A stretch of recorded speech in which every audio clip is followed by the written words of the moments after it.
পড়ার সমস্যায় আমি দীর্ঘ 10-12 বছর থেকে আমি সাফার হচ্ছিলাম এবং আমি ভেবেছিলাম এটা আস্তে আস্তে হয়তো ঠিক হয়ে যাবে, কিন্তু যত দিন যাচ্ছিল তত দেখছি এটা দিন দিন বেড়েই যাচ্ছে, ঠিক হচ্ছিল না এটা। তো অনেক ঘরোয়া রেমেডি, অনেক তেল এগুলো আমি ইউজ করেছি, বাট কোনো সলিউশন পাইনি। তো আলটিমেট আমি অনলাইন সার্চ করতে করতে আমি ইউটিউবে নিউরো সম্বন্ধে জানতে পারি। আমি ট্রান্সপ্লান্টটা করে নিই যথারীতি।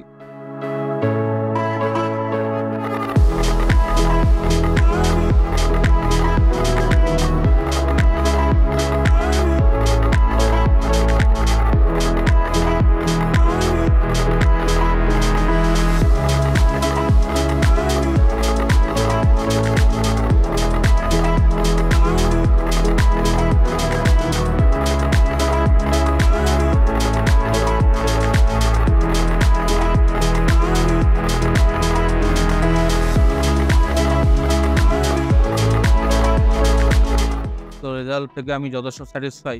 তো আমি আপনাদের এটাই বলবো, আপনারা যারা চিন্তা করছেন যে ট্রান্সপ্লান্ট করবেন, তো আপনারা নিউরোস ক্লিনিকে আসুন, ডক্টরের সাথে কনসাল্ট করুন এবং আপনারা 100% রেজাল্ট এখান থেকে পাবেন।